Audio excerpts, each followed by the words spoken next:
That's why I was calling you. That. Well, we'll see if anybody comes back on or not. Hi. Oh, hey. Yeah, I was, both of my daughters are home, so I started playing chess with them. And so those games take a couple hours, so I had no idea it was 10:30 already. That's cool. Well, we'll see. Oh, there's somebody. Oh, Julie came back. Yeah, I had a little crowd. So when you called me, it knocked me off of Facebook Live. Sorry, guys. But you're Sorry here. about that. That's okay. How have you been? Fantastic. Good. I've been well. What about you? I'm doing all right. I'm doing well. There's Zoe. There's people. So people are popping back on now. So when he called me on Messenger, it knocked me off, and I don't think that last whole thing posted, but that's okay because we're all here now. So I'm gonna turn you to the screen, and we're gonna talk to people that are here, and I'll play. So this is my friend Chuck Perkins. He lives in New Orleans. Are you originally born and raised? Born and raised. I was at 17. Well, you heard me. This is Chuck. This is my man Chuck. What's up? But you and I met in Chicago, though. We met in Chicago in about like 20 years ago. Yep. Because were you living in Chicago then? Yeah, I lived in Chicago like about 10 years. Okay. So, so you're playing chess. Tell me about your life right now. What's going on in your life? Well, I've been working on a lot of different projects. Like one, like people, they put on weight over the years. And so, I've been taking this time. I took about a week and I went through all of the closets, all of the cabinets, everything, the attic, just getting rid of stuff that we didn't need. So I've been doing that. I've been writing a little bit, and of course, I own my club, Cafe Istanbul, and so for the last 2 weeks, I've gone over there. I have stage done, and I'm painting and just getting the club ready for whenever I'm allowed to open again. Cafe Istanbul. Tell people where that is, sir. Yeah, well, that's it's actually in a much larger building. The building is called the New Orleans Healing Center. And they have about maybe 20, 25 businesses in there. Like, there's a food co-op. You go there for massages, to do yoga, to get physical therapy. A lot of different stuff. There's a Botanica there. And also my club is there as well. And it's, so Cafe Istanbul is inside of the New Orleans Healing Center. And it's in the Marigny, right on the corner of St. Claude and St. Rock. And it's so cool. I've danced there. I've hung out there. I've performed on your stage. Thank you very much. A couple of times. And I just love it. I love it. And it is a beautiful building. My friend Jenna Mammina is also from New Orleans, and she's on right now. And she said it's a beautiful building. Yes, it is. How long have you had it? Have you been there? Oh, since it's been open, that entire complex open almost 10 years now. So I've been there from the very beginning. And, I'm happy to say, it's a tough sort of business to be in, especially in New Orleans, because, New Orleans isn't like the biggest city, but in terms of like performance spaces, especially, performance spaces that cater to music, it certainly punches above its weight. They have a lot of different venues. So it's pretty tough business to kind of crack into. But, we've been around for about my business partner about 2 years ago, and so it's just me. And really? I feel It's like just things you are now. getting better and better. It's just you now. Yep, just me. I didn't know that. Well, you're doing it. Yep, it happened not last Jazz Fest, but right before the Jazz Fest before last. Okay. And man, we had big plans this year too. Oh, it was a heartbreaker when I got that call saying that we had to cancel. I probably shedded a tear. At least, and still. Yes. Yes. Well, that's why tonight you're my Sunday night, last night of Jazz Fest. This is why I wanted you on the show so badly. Thank you so much. I appreciate being here. That's wonderful. So, what is she saying? Is it the same Cafe Istanbul that used to be on Frenchman? There was a Cafe Brazil. Okay, so not really. Yeah, but there was Cafe Istanbul was on Frenchman too. It was where the Blue Nile is right now. That used to be Cafe Istanbul. And it's technically it isn't, but my business partner, the guy who was my business partner, the Cafe Istanbul that was on Frenchman Street, that was his spot. That was his spot. And so when he and I became partners and we were going to open up a club, when I was going to Cafe Istanbul, I was in college. I was a student at university. So I felt like a lot of my friends, my college friends, had fond memories of that place. Back in the late 80s and early 90s. Mm-hmm. So I thought, well, there's no need to really we should just a cool sounding name. We should just use that name again. But at first, Süleyman is from Istanbul. At first, he was like, not in Turkish. But I was like, come on, man, it's a cool name. We might as well, dust it off and use it again. I didn't have to twist his arm too much after a while. He's like, yeah, okay, we can do it. Yeah, you guys did it. You made a beautiful club. I'm going to call you back because there's a really crazy feedback that I'm not digging. So would you like me to call you back on Messenger or WhatsApp? It doesn't matter. WhatsApp, I talk on WhatsApp. I use WhatsApp quite often, and I don't seem to have any issues. Okay, let me try you on WhatsApp. I will try to call you back because I don't want to knock everybody off. Yeah, I'll call you back. All right. Okay. We're trying this, you guys. Yeah. I love this man. He's a poet, as I said. Hello? How's that? Just a little bit. Is it any better? I think. Let's see. I just keep hearing my feedback, and I'm not digging on that. But, okay. So, can you guys hear him okay? You sound great on my end. Oh, good. Oh, good. You sound good on my end. So, we met at the Green Mill 20 years ago. Was it that long? Wow. Yes. Wow. Because it was my first record. Actually, it was 1999. Wow. That was... Okay.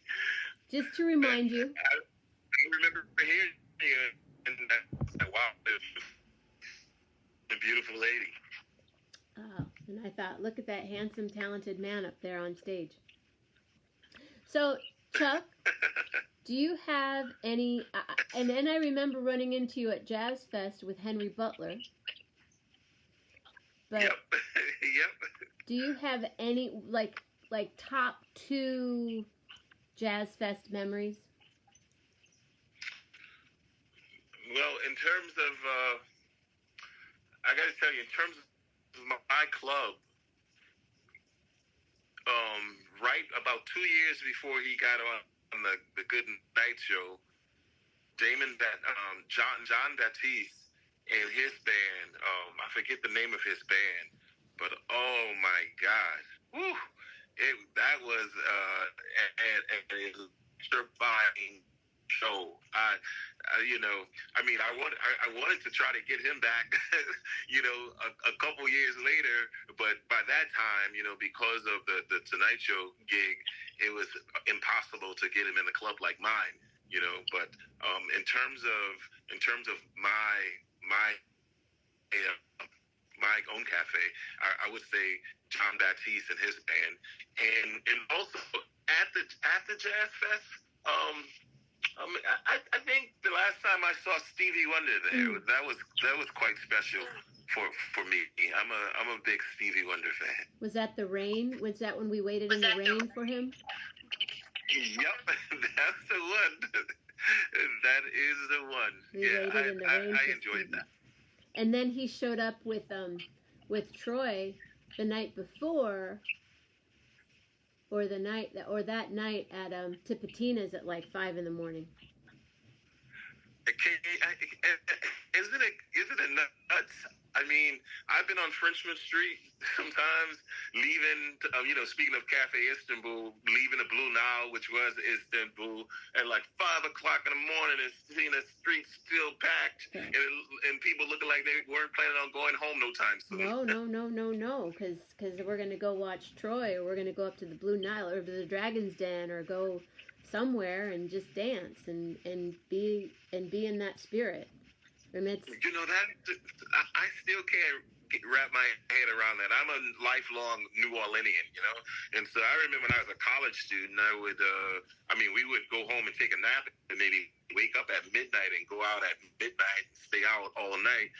But around Jazz Fest, just hearing people say, especially now I'm 54 years old, hearing people say that they have gigs that start at 3 in the morning. Right. Like, what? 5 in the morning? What do you mean it's going to start at that time? Yes. Oh, I did that for many years in New York. I've done that in New Orleans. I've done gigs starting at 3. But my gig this year, I was going to be back for Gem Fest at the International House, and we would have been done by midnight, and then I would have been heading down to you. That's the plan. Well, there's a guy for my venue. There's a guy, a promoter in San Francisco. His name is Mitch Stein. I know Mitch. Mitch. He does like a lot of Grateful Dead type stuff. Oh, I've worked with Mitch. Yeah, Mitch. He started doing these shows at Istanbul maybe about 5 years ago. Yes, he did. It's turned into something really, really special. In fact, they had a group that came from the Bay Area called the Golden Gate Wingmen. You ever heard of them? I know who's in the band. Yes. Well, those guys, they had about 400 people show up at Cafe Istanbul for the first day of Jazz Fest last year on a Thursday at 2 o'clock in the morning. And then to make it really crazy, I had to. I had an electrician come to the club to enhance my power, give me more power, right? And somehow something happened. 2 in the morning, my AC went out. And so the thing that I will always remember about Jenna is that the AC went out, the place is packed about 4 in the morning, people probably drinking more because it's so hot. And a lot of the people were from California, from the Bay Area. Nobody complained. I could not believe that, because there are some crowds that would have been out, listen, this is ridiculous. Give me my money back. I'm out of here. But people were having a great time. We made tons of money, and nobody complained that the AC was out for like the hour and a half that they were in there dancing. I was there. Were you there? Yes. Okay. And even you didn't complain. No, I didn't complain. In fact, that day, I was on OZ to announce my shows coming up, and Mitch showed up at the same time. So Mitch and I we shared the show that morning on OZ, and he invited me to that show that night. And then at the end of that night, I guess, so that was on a Friday morning. And at that night, he goes, so what are you doing on Sunday? And I said, oh, well, I do gigs Thursday, Friday, Saturday, Sunday. He goes, what do you do in the afternoon? I said, nothing. He goes, can you do a brunch gig for me?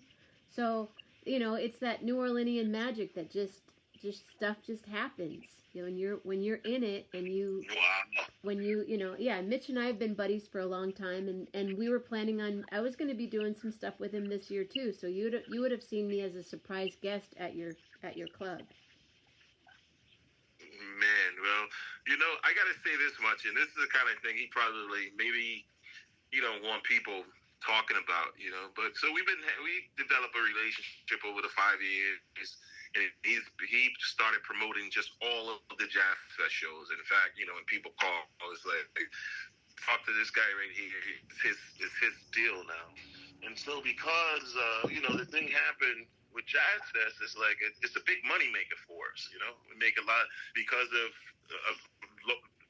largely because of what Mitch does, all of the groups he bring in, and to be honest with you, he makes all of the financial investment. It's all his money's on the table, it's his deal. But Cafe Istanbul, it's really good for us, so we do really well.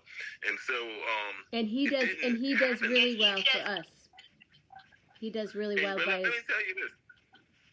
But let me tell you, this is something that happened, man, and I will never ever forget this. Unsolicited. I didn't give the guy a call. I didn't call and complain about why. I didn't. I just said, hey, I can see what's happening, so we won't do it. We'll figure out. We'll get it all figured out. And after about 2 weeks, the guy called and said, hey, no, listen, Chuck, it's really rough times. So he know that, I guess he's worried about the club, like, man, what's going to happen, with the club. And he sends me like $3,000 to help cover some of the bills since we aren't open, and maybe you shouldn't mention that to him, but I will always forever be appreciative. He's a beautiful man. He's a really good person. I was like, wow. Yep. So anyway, that's my Mitch story. I'm telling you, that morning the guy had scheduled me to talk about my show, and then Mitch walked in, and the guy had double booked us. And then 20 minutes later, bam, I'm coming to your show that night, and then I'm working for him 2 days later. So it's. Is that my buddy Keith Hill on WWOZ?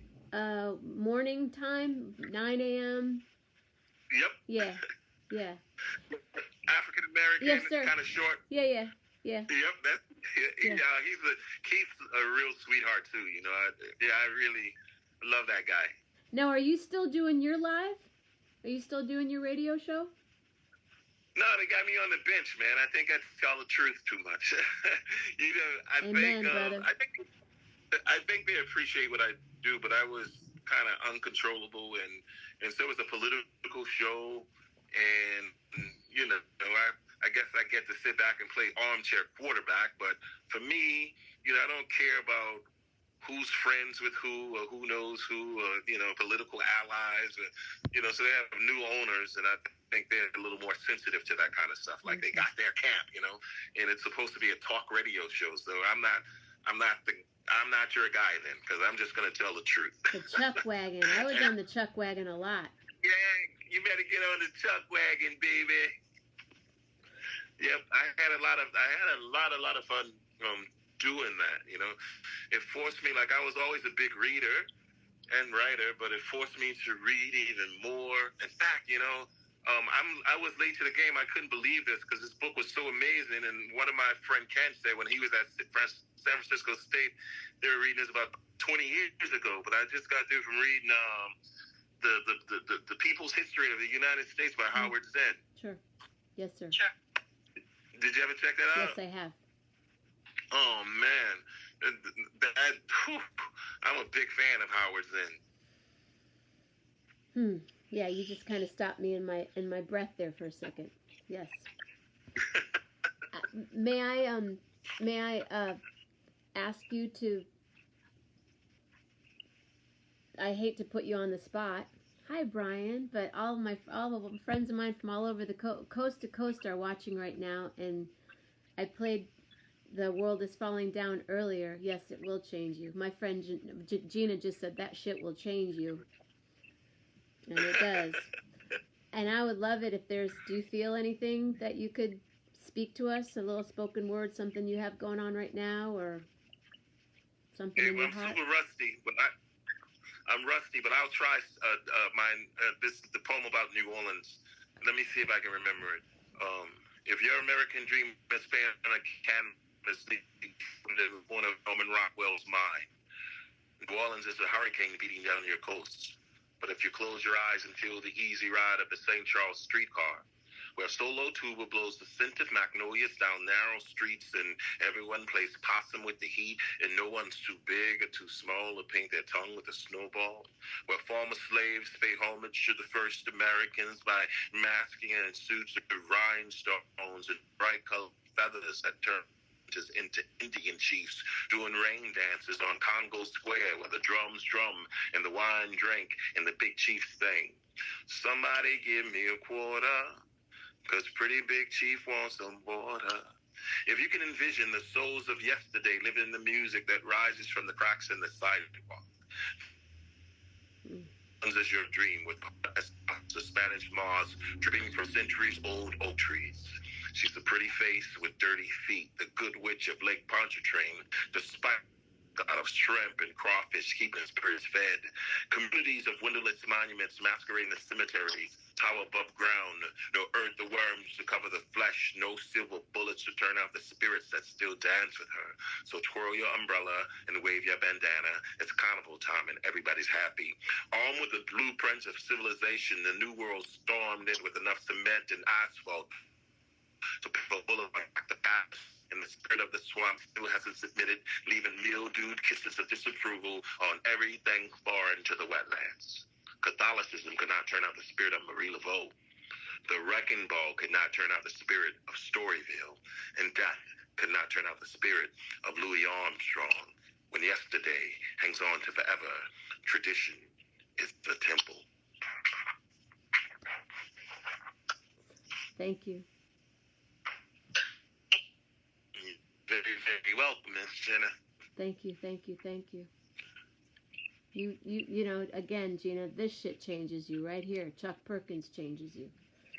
Just being in your world at this moment has fed me something that I needed very much. Thank you, Gina. Hey, you know what? So 2 weeks before all of this happened, I had the opportunity to perform at Lincoln Center. You did? And you know that the big room, what's it called? I forget what's it called again. But wow, what an amazing thing. Is that the room where you see where you look out where the windows are all behind you when you're performing? Yes. Next to Dizzy's. Yes.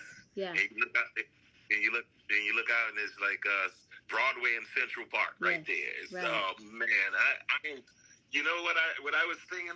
Boy, if everything would have happened like 2 weeks earlier, then you know that was like for me like a lifetime opportunity. You know. Who were you performing? Was it your own? 2 weeks earlier. No, it wasn't my own. It was actually a gig. It was supposed to be for Herlin Riley. Okay. And so, but Herlin got sick. Like right before the thing, he had some kind of bout with cancer, and so they caught it early, and they were able to cut it out, but to get to the problem spot, they had to go through his intestines, and so he was laid up for a lot longer than he imagined because of this going through the intestines and stuff like that. So Herlin he had to sit out, and so they got Joe Dyson to cover for him, but Nick Payton, and there's a guy Will he lives up in New York right now, the bass player, and Oscar the piano player in New Orleans. It's a pretty long Hispanic name. He's from Honduras. Oh, I know who you're talking about. Oscar. Yeah. I've met him. Mm-hmm. He plays with John Boutte. Yes. Sometimes he plays with her. Yeah, he plays with a lot of the cats. You know, people love him down here. So Oscar was on piano. The guy Will was on bass. Nick Payton was on trumpet. And there was this lady from Cuba, Pedrito Martinez, the Cuban percussionist who lives in New York. He was on percussion. Wow. And there was another Cuban lady who was playing guitar. Oh my God, she was a straight up badass. But yeah, that happened about 2 weeks before everything got shut down, and I'm happy. Again, it was a lifetime sort of thing, and I'm glad I got a chance to do that. Wow, congratulations. Wow. Thank you so much. That's beautiful. That's a special place, special room. Oh, so yeah. My friend Mark Ruffin. Do you know Mark Ruffin? Mark Ruffin. The name sounds very familiar. Mark, if you haven't met Chuck, I would think at some point while you were in Chicago, Mark was in Chicago at the same time you were, and Okay. and now he is the jazz programmer at Sirius XM Radio, and he saw you perform at or rehearse at Jazz at Lincoln Center. Oh wow. But you two, see, this is why I do this. This is my live is all about community and connection, and that the two of you have not met. Now you need to meet, and I can, I'm here to make this connection, and anybody else. But wow, yeah, he saw you do the rehearsal. How far out is that? Oh, cool. Hi, Mark. Oh wow. Yeah. Great. Well, I hope it wasn't one of the good rehearsals. How many nights were you there? Well, we were there all together for like 5 nights. Oh my goodness. But we rehearsed two of the nights, and boy, at one rehearsal, it's like Herlin asked me to write a poem that talked about the history of New Orleans and Cuba, and so I actually, I had fun, and I flew down to Cuba, out a little while. That was my second time there. I read. I took it really serious. I wanted to do something really good, and I like what I came up with. But then when it was time to rehearse, for some reason, I kept, like, and I was like, what in the hell's going on? And then I realized, like, Joe is maybe pushed me a little too fast with the beat, and so luckily before we got on stage, it finally dawned on me. I said, hey Joe, can you just slow it down a little bit? Mm-hmm. He's like, on Nicholas's album it is slower, but Nick was asking me to speed up, but I think maybe he was trying to get rehearsal over it. Oh. and so I was sweating because I didn't know what the hell was going on, and I was hoping that was the thing. And so once we got out in front of everybody, I had a different little tempo, and I was cool though, and I was like, man, I'm glad I figured that thing out, because I was like, what in the hell's going wrong with me? Yeah, sometimes when you're on stage, the timing it's different. It's just it's a bigger stage, it's a bigger space. Hey, Paul. Wow, there's people coast to coast on right now. Even on Maui. There are people from Maui right now, Boston, New York, California, Louisville, New Orleans, Chuck Perkins, Oakland. Happy birthday, Khalil. Happy birthday, Khalil Doak Anthony. I know it's your birthday today. So I didn't mean to take you away from your chess game, sir. Who were you winning? Was it a good time for you to walk away? I think that game was probably like a stalemate, and but both of my daughters, they've been whipping up on me a little bit, but when I win, I brag big time. Oh, I'm sure. I give them hell. Something tells me I believe that. How many daughters do you have? I just have 2, and in some ways, for me, in my personal life, my one daughter was teaching. She was working at Teach for America in Cleveland before she started law school, and my youngest daughter was going to do. The fact, and plus, my wife's here too, but the fact that at this time in our lives that, we wake up every day and eat breakfast and play chess and maybe go in the backyard and pitch the baseball around. In some ways, I know that if it wasn't for this crazy ass shit happening, like we would never, at this time, probably, we're all so busy, we just wouldn't be able to do that. So at the very least, I'm appreciating the time I get to hang out with them. Yeah, it's definitely, there are gifts that are coming out of this for sure. Definitely. Mm-hmm. Yep.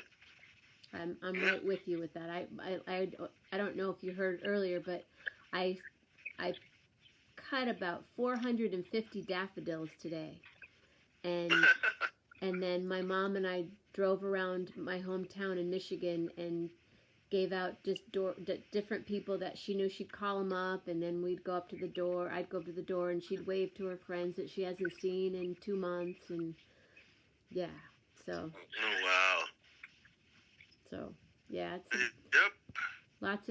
lots of beautiful gifts. There's Melanie. My friend Melanie just showed up again. You guys, I'm just so, see, I could do this all night. Someone said to me, they go, I can't believe you do this twice a day. I do it 11:11 a.m. and 11:11 p.m. every day, 7 days a week. And, you know, it's not like I'm like you. I love it. I love it because different people pop in and float in, and then I get somebody like you to come on, and it's just fun. And then I connect you with, like, you'll definitely, you and Mark definitely need to hook up, for sure. No question. No question. Yeah, I would love that. And next time we get to perform together, I don't know where that'll be, New Orleans or the Bay Area or New York. I would love to do something with you because you know, what you did for me on my record, I'm honored that you were a part of that. So thank you so much for saying yes again. You know, Jenna, you and I, we also performed together in San Francisco. Yes, in the Mission. At a place called the Dark Room. What was it called? It was called the Dark Room. Dart or dark? Dark. Dark. D-A-R-K. I remember the place. I know exactly where it is. Hi, Miles. Wimmer. Yeah, I remember the space. That was fun. That was like 10 years ago, 10 plus more years ago, Yep. Just so you know. Yep. That was awesome, man. And honestly, you know, that's probably one thing about opening up Cafe Istanbul. I thought that since I would have my own club, that meant my performances would increase, right? That I would start performing more. But and one of my friends say, hey, you know, I'm afraid that once you open this place, that your creative stuff is going to kind of take a back seat. And I was like, never. And it never happened. But in a way, she was right, you know, especially early on, because, man, it required a lot to get that place open, you know. And but still, like, I was certainly traveling a lot more, going to, you know, a lot of, mostly in Europe, Germany and France, and, you know, and stuff like that, having a lot of fun performing, doing poetry in a way that I never imagined that I would be doing. But once I open a club, it's like I've been married to the thing, and I love it though. I love it, but it's not as easy to do all of the other stuff now. Well, because you have this beautiful club in New Orleans that gives us a beautiful place to perform and see great music and hear and dance and, you know, sit through no air conditioning for an hour and a half at 3 a.m, which was totally worth it. And yet you got to perform at Jazz at Lincoln Center. I was just happy that the people didn't, that, you know, it wasn't a riot because it was hot as hell in there. I've been in Preservation Hall at 3 a.m. in that same way, where there's, you know, there is no air conditioning there, but you're watching, you know, whoever you get to be blessed with at that moment, and I don't care if I'm sweating, and I don't care if, you know, whatever's happening, because that's what's happening at that moment, right then. There's the New Orleans magic, and you give a place for that to happen. Oh, Jenna, thanks. You do. Thank you so much. It's such a gift what you've done. Thank you. Thank you, thank you, thank you. And what Mitch did for you is beyond deserving of for you. So I'm really happy that happened. Yeah, I don't know how I'm going to be able to repay him, but you know, well, I'll think of something. Just keep doing what you're doing, and I think that you get those gifts because of who you are. Thank you, Jenna. I really appreciate that. I appreciate you very much. The Chuck Wagon. I love the Chuck Wagon. That was just the best thing. I love that when it would go across. But we definitely need to figure out somewhere to meet up and do a show sometime. We got to make that happen. Man, let's do it. I'm for it. I'm with it, Jenna. Okay. Well, Rolf and I want to come back down in the next Oh, okay. Mark Ruffin is asking, when did you live in Chicago? I lived there from 1993 to 2002. 1993 to 2002. Okay. Yeah, because my first record, Under the Influence, was 99, and then the second one was 2001. So we met between Under the Influence and Meant to Be through Joe Velez. Joe Velez introduced us. That's still my buddy. Whenever I go to Chicago, I still see him. My brother, my bodyguard. He's my brother. He literally, like, we adopted him the first time we met him because he looks like my brother. I'll have to show you a picture of my brother Nino and a picture of my brother Joe. People are like, you'll be like, what? They're not the same person? Yes. Joe, my brother, my bodyguard. Yep. He has an old Chicago police car that he picks me up with, and picks me up at the airport sometimes. A little bit scary, but it's fun. It's got the light and everything in it. Yeah. Anyway, so yeah, you guys should have met each other. You and Mark Ruffin for sure at one point. You were in the same room many times. Oh wow. Well, I'm gonna have to go on Facebook and look at a picture of Mark. Friend each other tonight. Okay, that sounds like a plan. I'm about to go walk my dog and say goodnight. So if you have any parting poetry or anything you want to say, I'm so excited that you said yes, and thank you so very much for being here. Oh man, thank you so very much for having me. Poetry wise, man, I think I'm kind of stumped right now, if you can believe that. I believe it. That's okay. It's late. No, but it's just that I've been so rusty. I haven't been doing anything since the big lockdown. But I really appreciate everybody being on and talking about music and culture and people and fun. And, hopefully sometime soon we won't have to do this by phone. We could all be in a room together someplace, Cafe Istanbul in New Orleans. We can always go there. We can go there right now if you want. Are you doing any live streaming from there? No, I haven't. Honestly, like I told you earlier, what I'm doing right now, I had my guy redo my stage, Okay. And, the reason that's such a big deal is because it's the same guy who built the stage. He's done it like with Ray sanded and put the varnish and that stuff on. But the last two times, there's never enough time for the stuff to dry. And so, you need a few days for it to dry. But most times somebody's, on it like 8 hours after it's finished. So I say, hey man, listen, we should do it now because now it could really, really dry. And so now once he redid the stage, now I'm looking and say, oh, I got a lot of painting to do now because the stage is looking beautiful. Yeah. So now I'm going there every day and just painting all of this stuff. And so I have been having people call to inquire about it. And so about doing some live streaming from there. So in about a week or so, my painting's going to be done. The stage is going to be done. I got new curtains coming. And so, yeah, I'll be open for doing that kind of stuff. Oh, good. All right, well, let me know when that's happening. And feel free to post anything when this feed gets posted. Say something, send people to a website, wherever you want, send them to Cafe Istanbul. Just this is there's no gatekeeping happening here. It's all open and everybody. This is my friend Chuck Perkins. And we're all clapping for you now. Thank you so much. I appreciate it. And hey, listen, the next time we get our times right, and I won't have my paint shirt on. You are welcome. Shirt that I've been painting You are welcome anytime. Absolutely anytime. I like the paint on the shirt. That's good. So, okay. Well, thank you for inviting me, Jenna. You're welcome. Thank you so much. Thank you. Good night. Peace. Peace. See you. Okay, bye. Bye.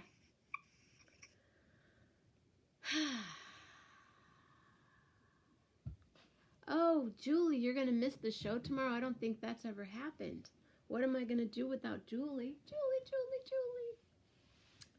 Okay. Well, I will see you. Everyone else, another night. 11:11 with Jenna. It's just that magic. It's just okay, Mark, call me. The only time I'm unavailable is usually from about 11 a.m. till, well, what time is it right now? Till about this time. Till 12:15 a.m. and p.m. And then Grace and I are on daffodil duty tomorrow again. But call me, because I have my phone. I found it. I didn't know where it was for a few hours, and I had kind of enjoyed that. Have a lovely evening. Thanks so much for being here. Lillian's sleeping, and now I have to wake her up to take her out. Have a good night. Louisville, Fresno, Manhattan, Oakland.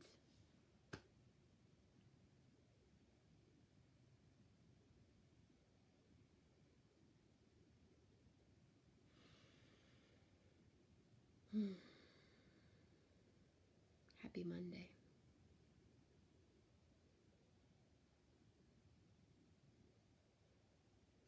Boston. Good night. Love hard.